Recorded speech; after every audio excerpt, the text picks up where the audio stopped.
Hey everybody, and welcome back to Ready Steady Play. Hey. Let me do that again.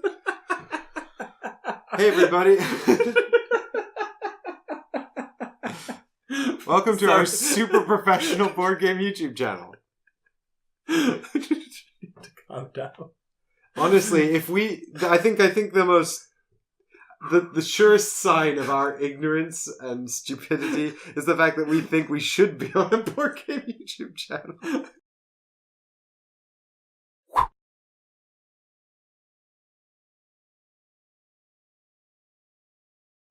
You're an idiot and you should have burned down the forest and killed me at the tower. Totally should have done. You fool.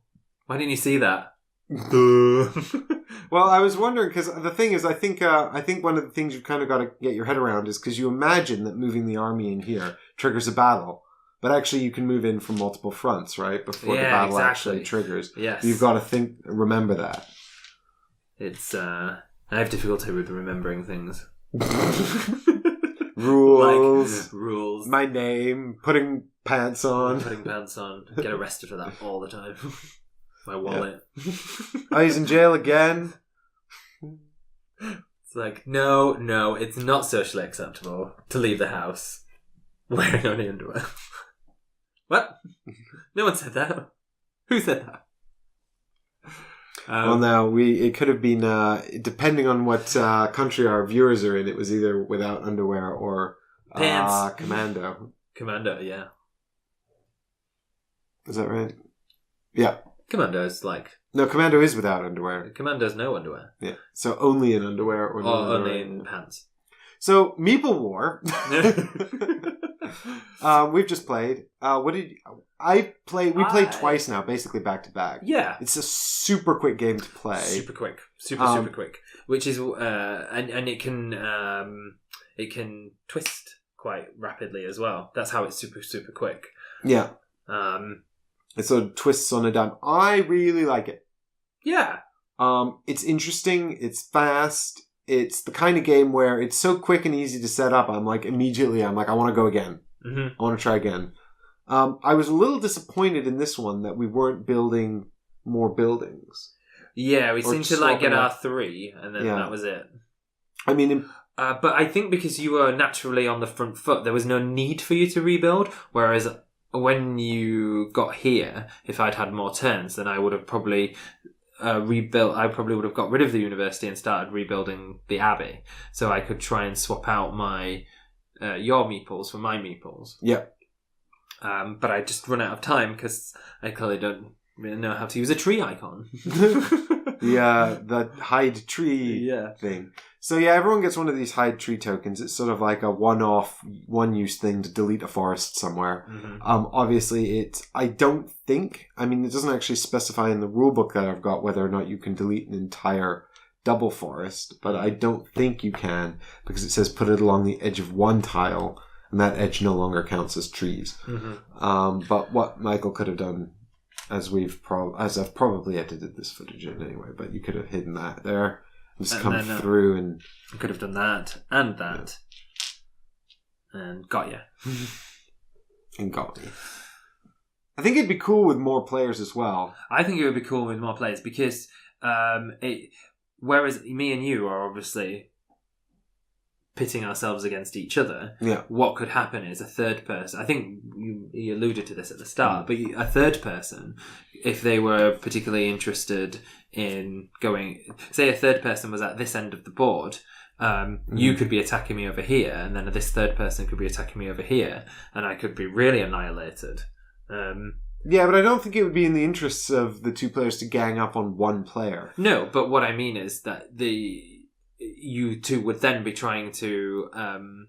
it's not necessarily that you would be trying to gang up on me, it's that you were trying to gain territories, because there's obviously 3 towers here which are worth a lot of victory points, and then that tower in the middle is worth quite a few victory points, and then having the mine here is quite powerful as well. So whereas I probably wasn't in a very good position strategically over here, if there was a third person here, that would...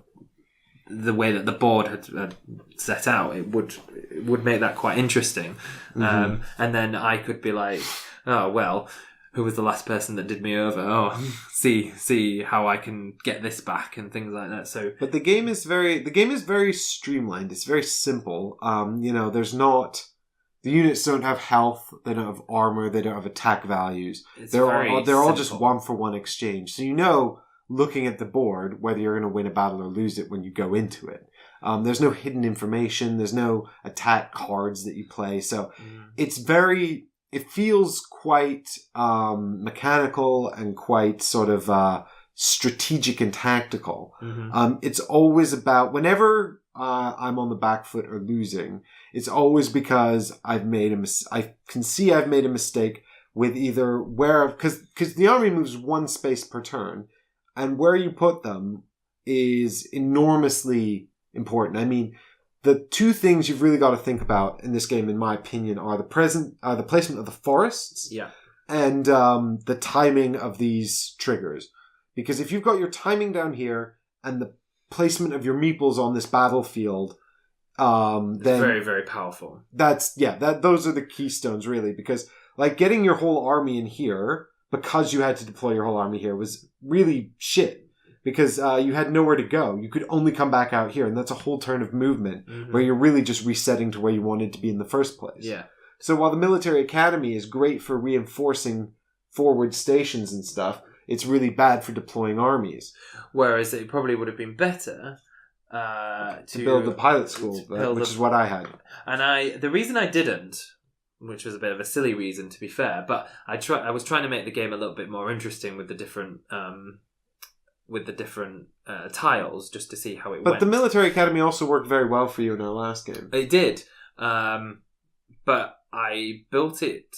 But again, that was actually because you'd managed to coordinate your timing. Correct. So that you were able to spawn guys out of the front gate here and then reinforce them there with the people from the military school. Exactly.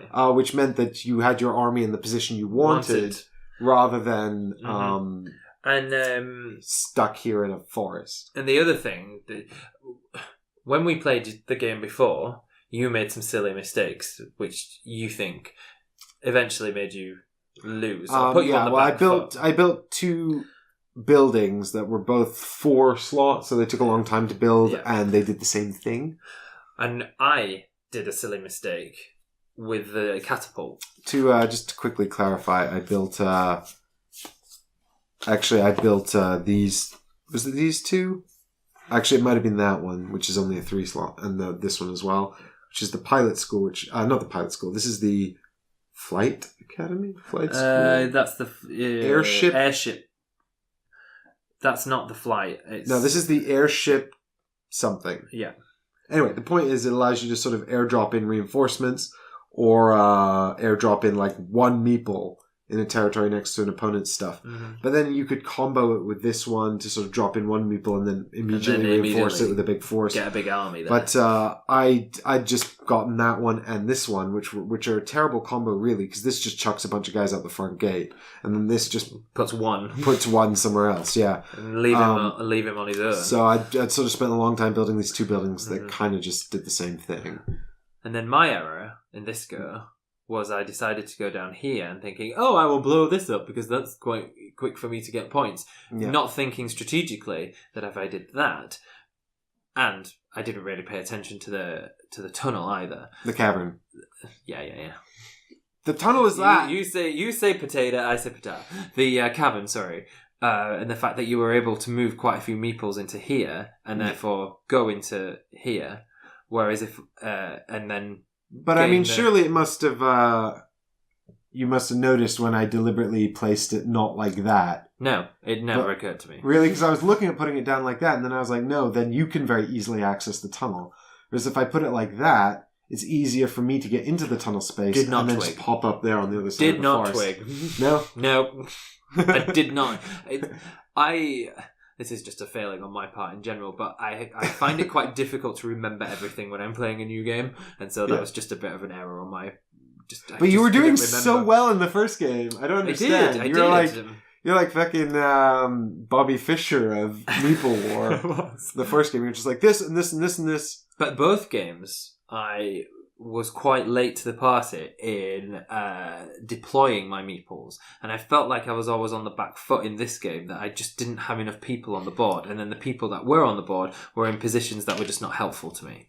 And I just couldn't get the people rapidly enough out.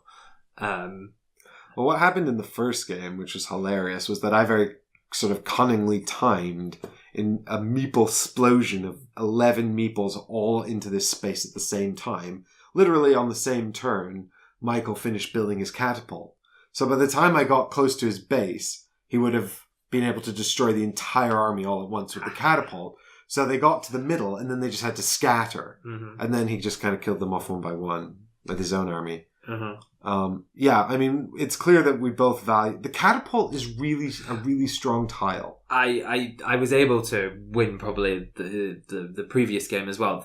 I was a bit conscious at how powerful the catapult is, so I didn't want to play this really early because I felt like it would end the game quickly. So I didn't want to. Mm-hmm. I didn't want to play it too soon, but I was probably a go too late because you started to build it first. And I think that put me on the back foot as well. But then you also used it to put this man down here. Which was so stupid. Well, I mean, it would have been... I honestly think actually it would have been maybe better to put him on my catapult. Because then you could have sort of been slowly destroying my catapult. And if I want to keep it, then I'm forced to build the abbey. That's also a good point. And even then, like, if you just keep bombing my catapult, the abbey's not even going to save me. It's just going to mean I get some points when you do destroy it. I mean, I would have had to change out my catapult. Yeah. So I think actually the best counter for the catapult is probably the catapult. Yeah. But it just means that you've got to ease up on the nuking of the armies. And you didn't build the catapult in the first game either, which is probably another reason why I won. Maybe. Well, I did wind up building the abbey to try and convert Michael's meeples. The abbey has this ability where you can take meeples that your opponent has put down off of your buildings and replace them with your meeples, which also gives you this, which is great because then you can decide to build something else there, and when you take this away, you get all those points.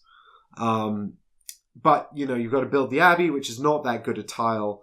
It's just not got... It's a bit restrictive. Well, it gives you a build option, which you don't really need, because you've got your village. Yeah. And then it gives you 2 for deploy. But that's not really that useful at all.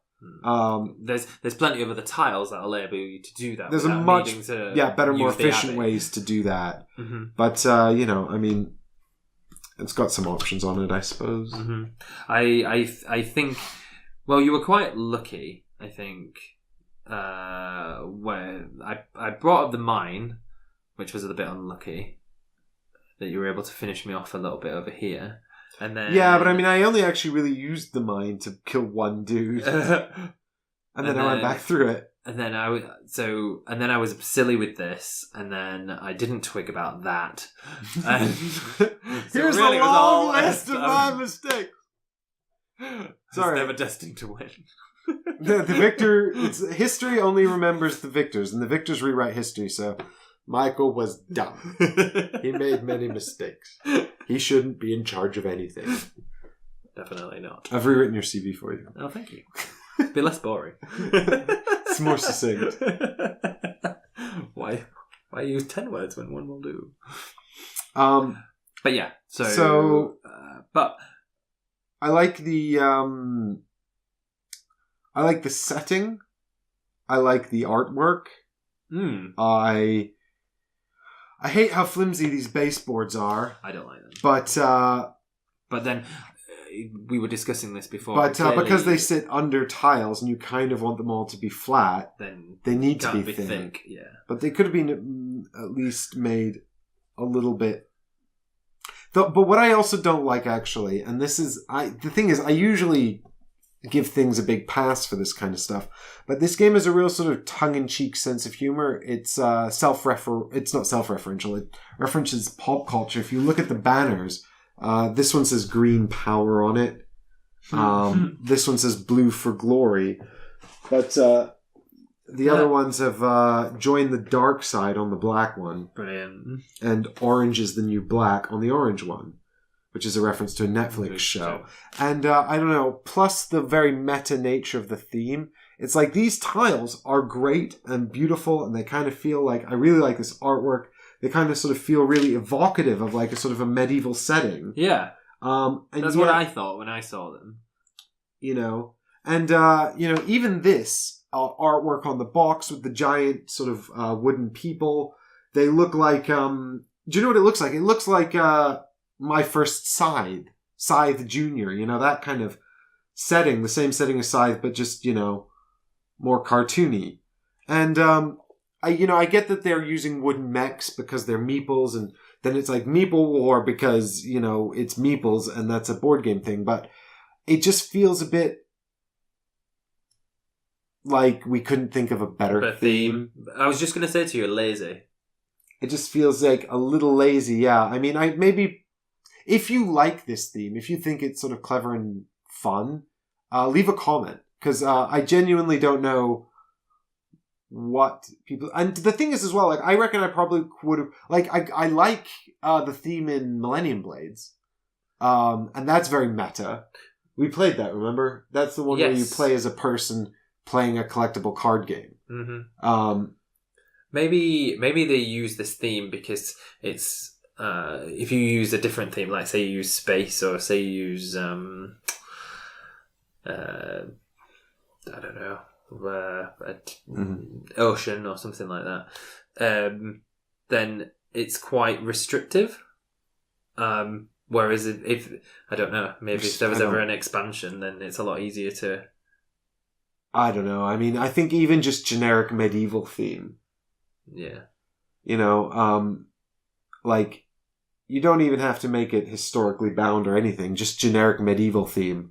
I think I would just buy it, Mm-hmm. Even if it was just like your old knights in armor. Or, you've all got a castle. Or a village or whatever, you've got to defend your village and destroy your opponent's village. I mean, I don't know. I think maybe with the theme they were trying to be a bit too clever for their own good. Mm-hmm.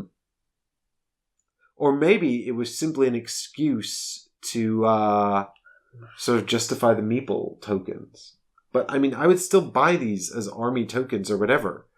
Like, I wouldn't... Even if this looked exactly the same as it does, just this in isolation. Yeah. But with like, and they just said, it's a medieval war game. Here's your village. These are your armies. When you build your armies, they go to your depot and then you have to deploy them.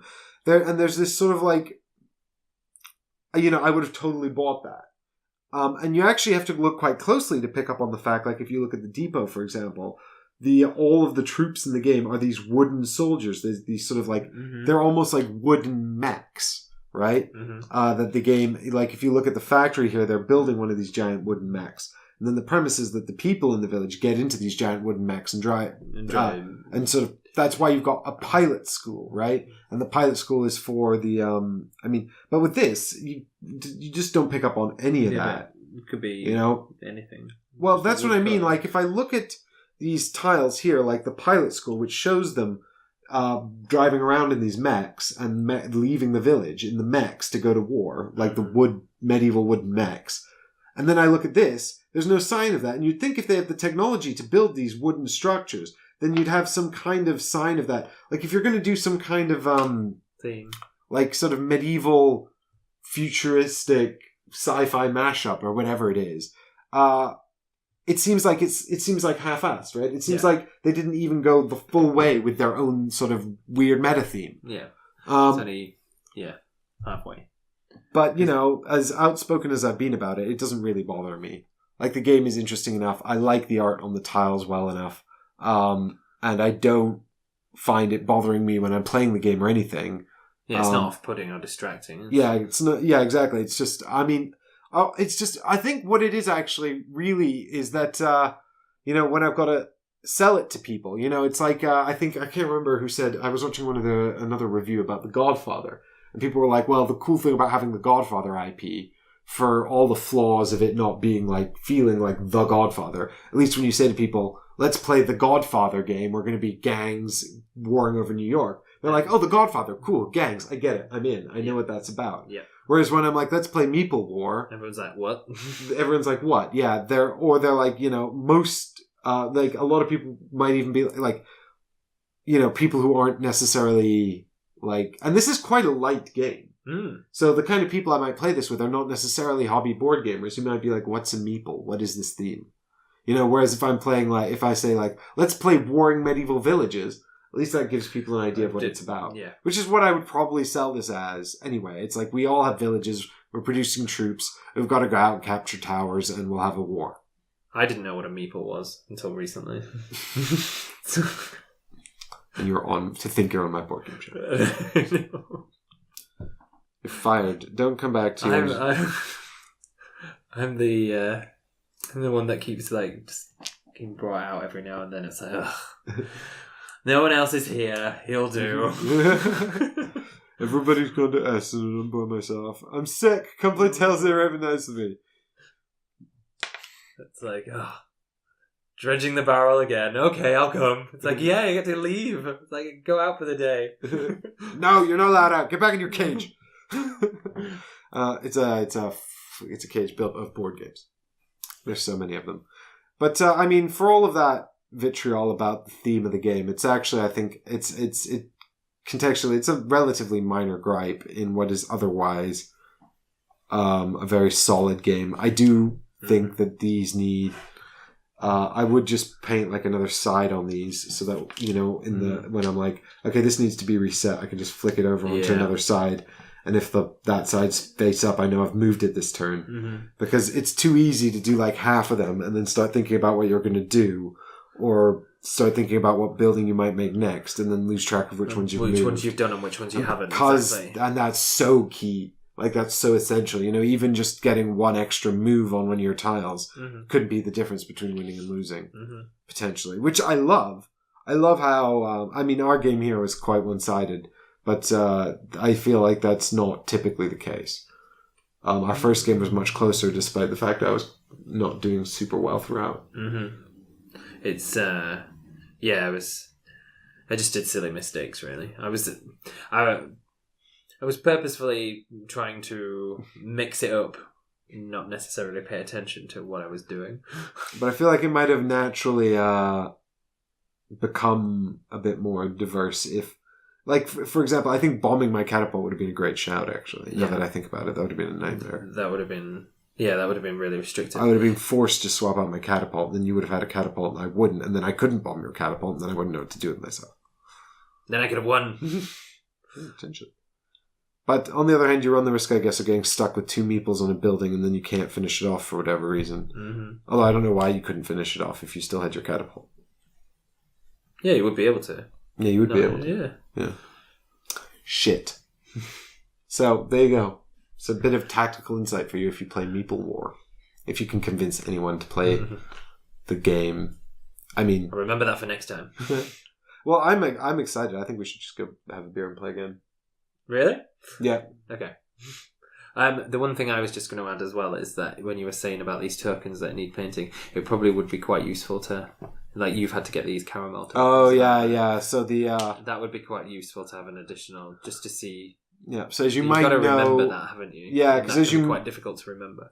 As you might recall from my rules explanation, the building bonuses are checked at the start of your turn, which is to give, I think, your opponents a chance to sort of capture towers back and stuff. They've got a turn to sort of prevent you if you're in a winning position. But what that does mean is that you've got to remember when you started with guys on the building and whether and when those tokens go away. So that's why I put these in, so we'd have something to take and put back to remind ourselves that these were temporary victory points. Yeah, again, I think it just needs a few little extra touches to sort of just finish it off. Yeah, exactly. Well, it's such a sort of a simple game, and the real strategy and tactics are in managing the timing of your buildings, choosing when to swap the buildings in and out, and also where you place the meeples on the map. And the only other thing as well is because I quite, for example, I couldn't remember that. It would be quite useful. It comes with this nice little nifty rule guide with quick references which tell you what all the tiles do and the special structures. But it's the exact same on the other side, and this just having the game order on the other side, and other like bits of gameplay might be quite useful. Yeah, so there's a little sort of for example, the turn order should be written on the quick reference. The order in which the turns take place, that should definitely be on the quick reference guide. And was there something else? I can't remember. Yeah, we were reading the rulebook and there was a bunch of stuff. We thought, why is this not on the quick reference? Why have they printed it on both sides, but then printed the same thing on both sides? That's not useful at all. Minor gripe, you get 2 of these, but it's a 4-player game, potentially, so there's going to be 2 players who have to share if you're playing with 4, which is not really a big deal. But the point is really there should be another quick reference with at least with the turn sequence on it. Because you've got to remember, first check your contested, your territory's bonuses. Then move along the tokens on all of your buildings. Then do your actions in any order you choose. Then you move all your meeples. Then you do resolution, which is exploration first, and then building, battle. And also remember, for exploration, you have to decide the order in which you're doing them, because you can't just choose a tile and then decide which of the spots you want it in. Yeah, it's like, oh, that'll be better there. Exactly. So, it's...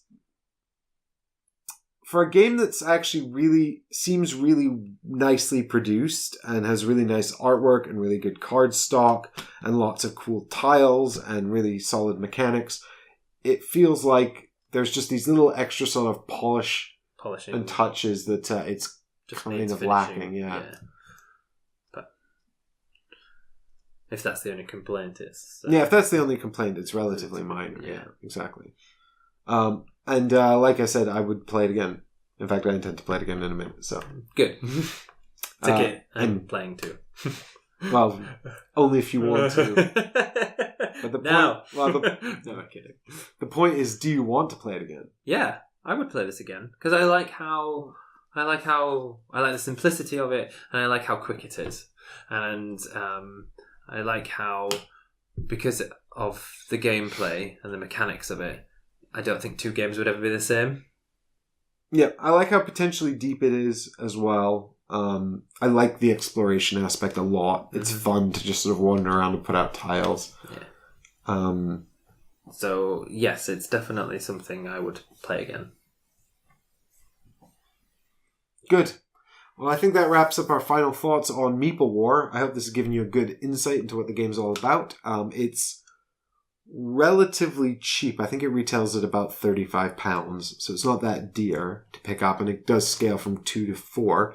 And although I've only played it with 2 players, I feel like the 4-player version would probably work quite well as well. Agreed. Although that would have... it wouldn't have player elimination either, so that would be good. Although you might wind up with one person feeling a bit ganged up on, I suppose. Thank you.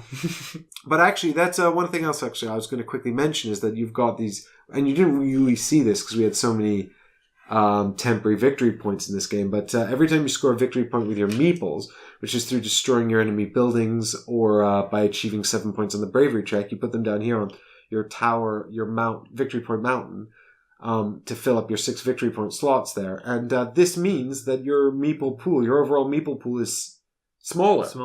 So the victory point ladder is actually its own balancing mechanic, where the person who's in the lead has the smallest available army, which is really nice. Which is why the first game, I think, was a lot closer. But that's a really elegant touch. And it's like, where's that elegance with the theme or with these tokens or whatever? Yeah. Minor gripes, though. Only minor. Yeah. And I like how quick the turns are. Yes. There's not a lot of downtime, which is nice. Yeah. There's not, I mean, you should think about what you're doing. You should definitely have a bit of a strategy, but there's no need to get AP with it. Yeah, well, there's only so much you can do, and there's not that many decisions to make. Exactly. So. And, the thing is as well, because all the information is open, on your turn, you can be sitting and looking at what your opponent's doing and sort of analysing your next move. Anyway, right, we just did a little extra final thought. That was the final thought. It's like so, thanks so much for watching, and I'll be back tomorrow with an entirely new adventure. possibly something from Essen, but maybe not. Ben's been trying to get me to play Gia for ages, and then we'll probably have a fight about whether it's better than Merchants and Marauders. So, see you all tomorrow, everyone. See you later, guys.